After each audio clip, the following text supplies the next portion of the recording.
Everyone. तो अगर आप यकीन 2.0 के स्टूडेंट हो जो कि PW का बैच है एंड अगर आपने बैच लेट ज्वाइन किया है या फिर आपका सिलेबस बैकलॉग में पड़ा हुआ है, so don't worry, this video is for you. क्योंकि अभी ऑलमोस्ट 3 मंथ्स हो चुके हैं बैच को लॉन्च हुए एंड काफ़ी सारा सिलेबस हो चुका है। तो इसमें बहुत सारे इतने सारे चैप्टर्स हो चुके हैं, इतने सारे टेस्ट हो चुके हैं। अगर आपको समझ नहीं आ रहा कि कैसे टेस्ट मैनेज करें, कैसे सिलेबस कंप्लीट करें, so this video is only for you. और अगले 1 महीने में हम ये सारा सिलेबस कवर कर रहे होंगे। कैसे कवर कर रहे होंगे वो हम इस वीडियो में जानेंगे। So let's get start.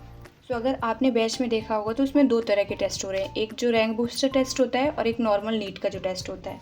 और जैसे कि ये एक रैंक बूस्टर टेस्ट है मेरे पास, इसकी मैंने प्रिंट आउट निकलवाई है। और एक जो नॉर्मल टेस्ट होता है जो नीट 720 मार्क्स का, दिस काइंड ऑफ टेस्ट।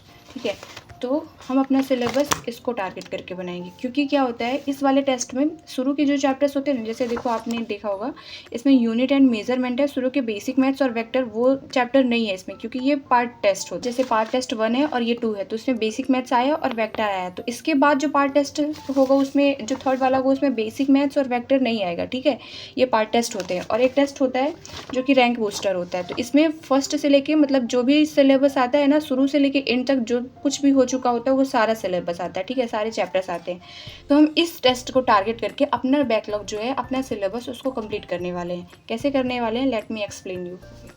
जो रैंक बूस्टर टेस्ट है वो फर्स्ट टेस्ट हो चुका है RBT का, जो कि 13 जुलाई को था। ठीक है, और जो सेकंड वाला है वो 24 अगस्त को होने वाला है। और थर्ड की मुझे डेट नहीं याद है, बट सितंबर में होने वाला है। ठीक है, तो अब हम इसको टारगेट करके अपना सिलेबस कंप्लीट करने वाले हैं। कैसे करने वाले हैं, देखो जो RBT 1 है और RBT 2 जो 24 अगस्त को होगा अभी। ठीक है, उसके बाद RBT 3, तो हम इसको ऐसे टारगेट करेंगे कि RBT 1, 2, 3 ऐसे हम अपना टारगेट करेंगे टेस्ट को और इसके अकॉर्डिंग अपना सिलेबस कंप्लीट करेंगे। और ये सिलेबस हम कल से मतलब 19 अगस्त से लेके 24 सितंबर इस डेट के बीच अपना सारा सिलेबस कंप्लीट कर रहे होंगे। ठीक है, कैसे, तो देखो जो RBT 1 है उसमें क्या सिलेबस है, बेसिक मैथ्स एंड वेक्टर्स। उसके बाद केमिस्ट्री का क्या सिलेबस है, some basic concept of chemistry and redox reactions.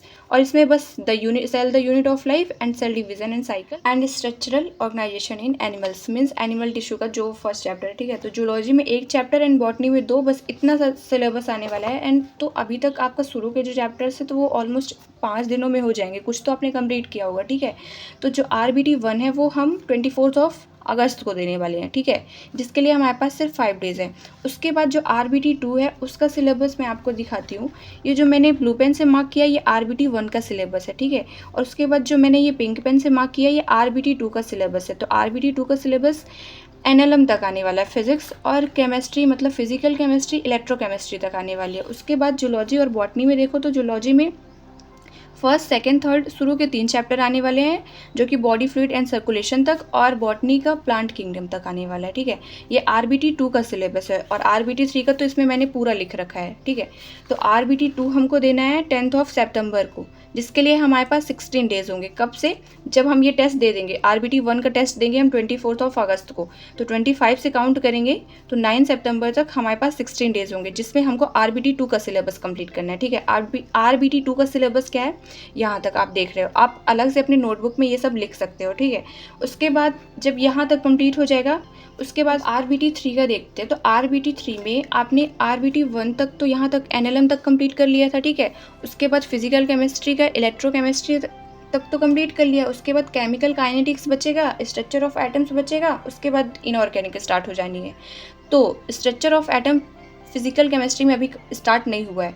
तो जिस दिन स्ट्रक्चर ऑफ एटम स्टार्ट होगा, आज कल परसों कभी भी स्टार्ट होता है, तो आप उसको अभी कंप्लीट करोगे। ठीक है, उसको बैकलॉग में नहीं डालोगे आप, क्योंकि अगर आप स्ट्रक्चर ऑफ एटम्स नहीं करोगे तो आपको पेरियोडिक टेबल समझ नहीं आएगी।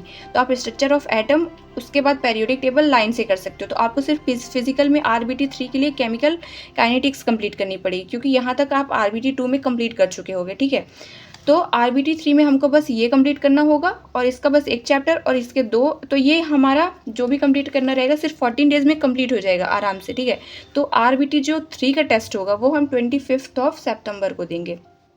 25 सितंबर को देंगे, मतलब हम 25 सितंबर तक RBT3 का सिलेबस कंप्लीट कर चुके होंगे। टेस्ट 5 अक्टूबर को होगा लाइव बैच में, ठीक है, अकॉर्डिंग टू बैच।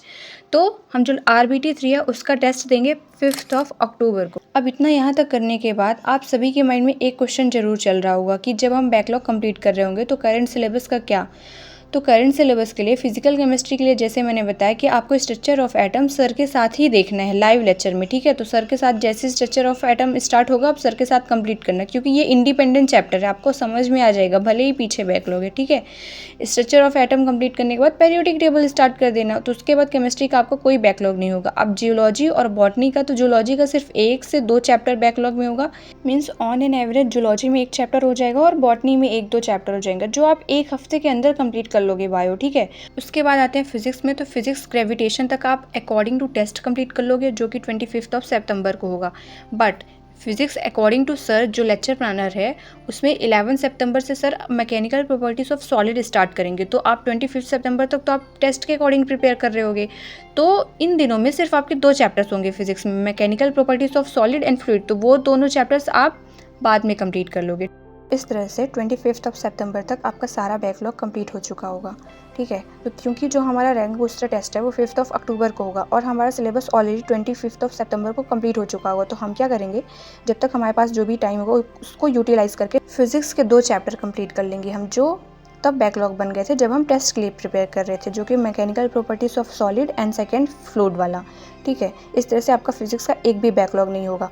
और रही बात केमिस्ट्री की, तो फिजिकल केमिस्ट्री तो आप टेस्ट के साथ ही प्रिपेयर कर लोगे पूरा, कोई बैकलॉग नहीं बचेगा। और इनऑर्गेनिक तो जैसे मैंने बताया था स्ट्रक्चर ऑफ एटम करने के बाद पेरियोडिक टेबल स्टार्ट करते जाना और सर के साथ ही चलते जाना, तो इनऑर्गेनिक में कोई बैकलॉग क्रिएट ही नहीं होगा। उसके बाद फिर ऑर्गेनिक स्टार्ट होगी तो ऑर्गेनिक करते जाना सर के साथ, तो इस तरह केमिस्ट्री में कोई बैकलॉग नहीं होगा। फिर उसके बाद जूलॉजी और बॉटनी तो 1-2 चैप्टर होंगे, तो वो आप कभी भी कहीं भी टाइम निकाल के यहाँ वहाँ मैनेज करके कर लेना। और इसके रिगार्डिंग अगर आपको कोई डाउट है तो प्लीज़ कमेंट सेक्शन में लिखना। Thanks for watching.